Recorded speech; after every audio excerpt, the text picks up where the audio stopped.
Mapagpalang araw mga kataba. Maraming iba't ibang klaseng luto sa manok. Ayan, maggagata naman ako ng manok.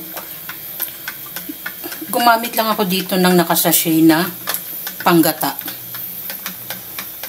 Yung 29 grams. Tapos nilagyan ko siya ng konting hot water.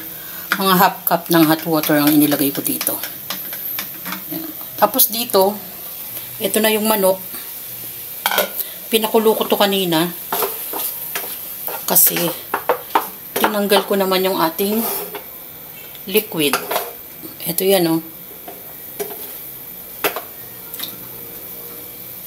Yan. Yung chicken stock, ipang sasabaw ko rin yan. Maya-mayang kaunti.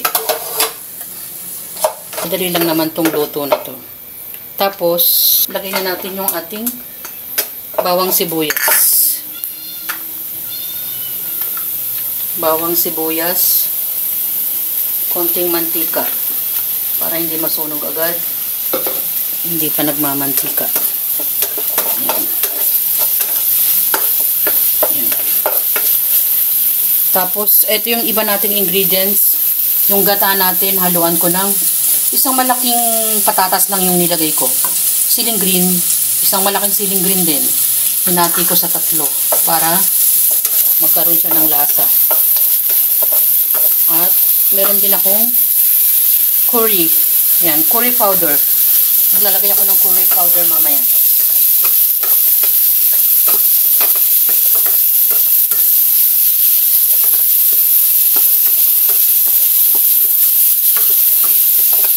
Pabayaan muna natin dyan mag-isa yung manok bago natin ilagay yung patatas.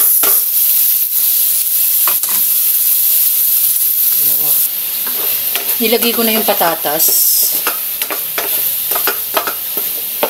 Saka tayo maglagay ng ibang mga pampalasa. Curry powder. Ganyan lang karami. Paminta. Salt. Baka maparami naman. Ajinomoto.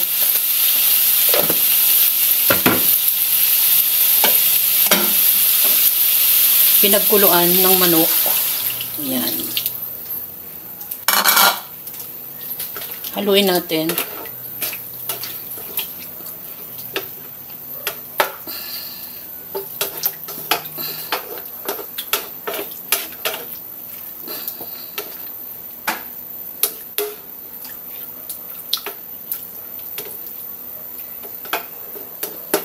Ayan. Pakuluin natin bago yung panggata. Pwede na natin ilagay yung ating panggata. Siling green.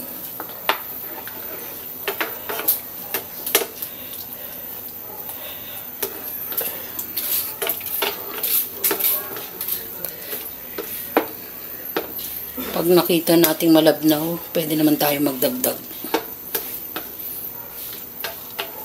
Dahil meron pa naman tayong panggata. Yan, pakuluin pa natin. Nagdagdag pa ako ng konting panggata dahil lumabnaw. Yan. Yan na, oh. Halos andyan na yung hindi na masyadong malabnaw at hindi naman masyadong malapot.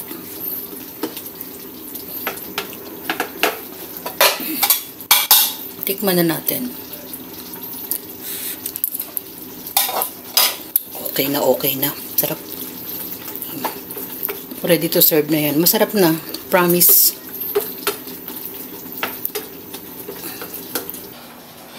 Marami tayong iba't ibang luto sa manok. Depende lang kung paano natin pasasarapin yung ating recipe. Tulad niyan mga kataba, ginisa ko lang naman yan sa ating curry powder at gata mix. Yung ano lang, yung nakasachet lang na maliit ang ginamit ni Mama Taba dyan. At hinaluan ko lang patatas kasama ng siling green pampakik Masarap yung ating recipe na ginataang manok na may patatas.